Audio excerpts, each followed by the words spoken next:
بسم اللہ الرحمن الرحیم۔ سیرت النبی۔ ہمارا عنوان ہے سیدہ خدیجہ رضی اللہ عنہا سے نکاح۔ شاید وہ گزشتہ آسمانی کتاب کا کوئی عالم تھا اور اس نے آپ کو پہچان لیا تھا، چنانچہ بولا، آپ ٹھیک کہتے ہیں۔ اس کے بعد اس نے میسرہ سے علیحدگی میں ملاقات کی۔ کہنے لگا، میسرہ، یہ نبی ہے؟ قسم ہے اس ذات کی جس کے ہاتھ میں میری جان ہے، یہ وہی ہیں جن کا ذکر ہمارے راہب اپنی کتابوں میں پاتے ہیں۔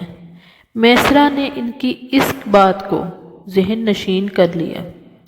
راستے میں ایک اور واقعہ پیش آیا۔ سیدہ خدیجہ رضی اللہ عنہا کے 2 اونٹ بہت زیادہ تھک گئے تھے اور چلنے کے قابل نہ رہے۔ ان کی وجہ سے میسرہ قافلے کے پیچھے رہ گیا۔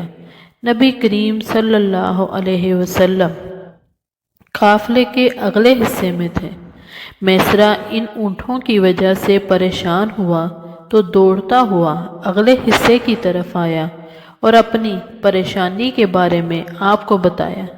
آپ اس کے ساتھ ان دونوں اونٹوں کے پاس تشریف لائے، ان کی کمر اور پچھلے حصے پر ہاتھ پھیرا، کچھ پڑھ کر دم کیا۔ آپ کا ایسا کرنا تھا کہ اونٹ اسی وقت ٹھیک ہو گئے اور اس قدر تیز چلے کہ قافلے کے اگلے حصے میں پہنچ گئے۔ اب وہ منہ سے آوازیں نکال رہے تھے اور چلنے میں جوش و خروش کا اظہار کر رہے تھے۔ پھر قافلے والوں نے اپنا سامان فروخت کیا۔ اس بار انہیں اتنا نفع ہوا کہ پہلے کبھی نہیں ہوا تھا۔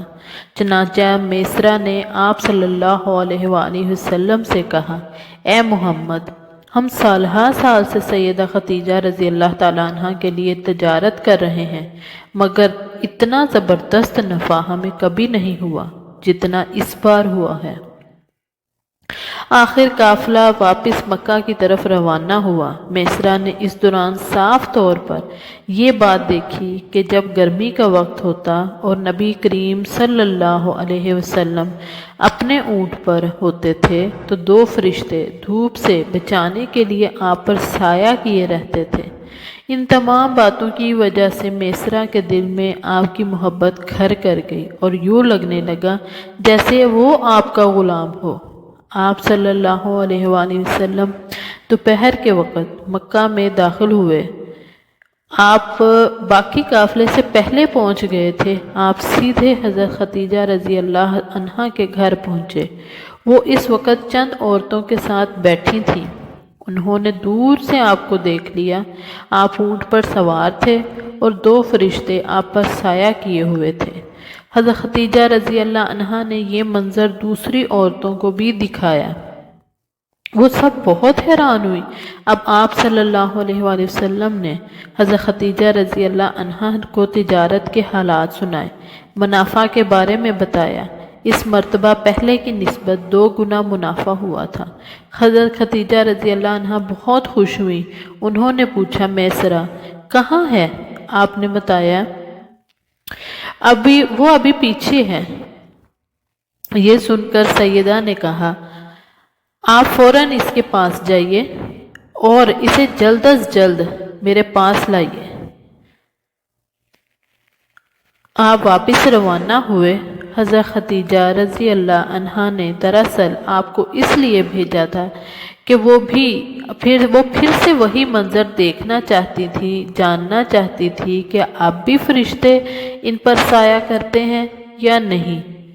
جو ہی آپ روانہ ہوئے، یہ اپنے مکان کے اوپر چڑھ گئیں اور وہاں پر آپ کو دیکھنے لگی۔ آپ کی شان اب بھی وہی نظر آئی۔ اب انہیں یقین ہو گیا کہ ان کی آنکھوں نے دھوکہ نہیں کھایا۔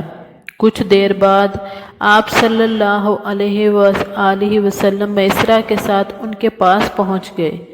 حضرت خدیجہ رضی اللہ عنہا نے میسرہ سے کہا، میں نے ان پر 2 فرشتوں کو سایہ کرتے ہوئے دیکھا ہے، کیا تم نے بھی کوئی ایسا منظر دیکھا ہے؟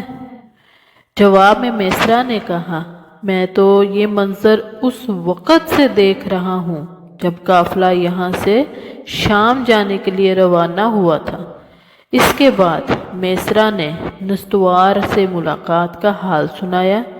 دوسرے آدمی نے جو کہا تھا وہ بھی بتایا، جس نے لات اور عزا کی قسم کھانے کے لیے کہا تھا، پھر اونٹوں والا واقعہ بتایا۔ یہ تمام باتیں سننے کے بعد سیدہ خدیجہ رضی اللہ عنہا نے آپ کو طے شدہ اجرت سے دگنا عطا کی، جبکہ طے شدہ اجرت پہلے سے ہی دوسرے لوگوں کی نسبت 2 گنا زیادہ تھی۔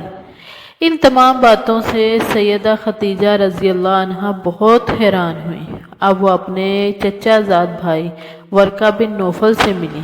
یہ پچھلی کتابوں کے عالم تھے۔ سیدہ خدیجہ رضی اللہ عنہا نے انہیں جو کچھ خود دیکھا اور میسرہ کی زبانی سنا تھا وہ سب کہہ سنایا۔ ورقہ بن نوفل اس وقت عیسائی مذہب سے تعلق رکھتے تھے، اس سے پہلے وہ یہودی تھے۔ سیدہ خدیجہ رضی اللہ عنہا کی تمام باتیں سن کر ورقہ بن نوفل نے کہا، خدیجہ اگر یہ باتیں سچ ہیں تو سمجھ لو محمد اس امت کے نبی ہیں۔ میں یہ بات جان چکا ہوں کہ وہ اس امت کے ہونے والے نبی ہیں۔ دنیا کو انہی کا انتظار تھا، یہ انہی کا زمانہ ہے۔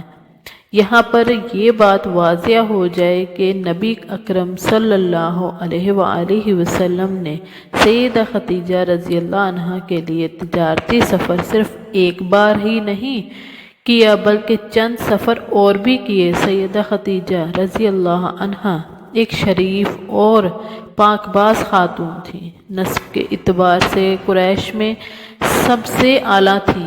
انہیں قریش کی سیدہ کہا جاتا تھا۔ قوم کے بہت سے لوگ ان سے نکاح خواہش مند تھے۔ کئی نوجوانوں کے پیغام ان تک پہنچ چکے تھے، لیکن انہوں نے کسی کے پیغام کو قبول نہیں کیا تھا۔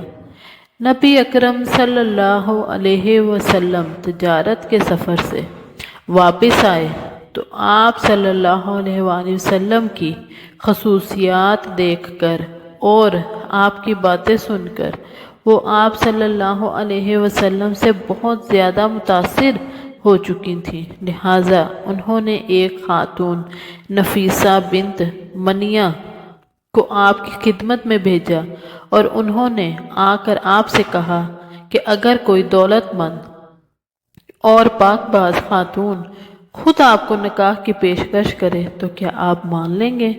ان کی بات سن کر آپ نے فرمایا، وہ کون ہے؟ نفیسہ نے فوراً کہا، خدیجہ بنت خویلد۔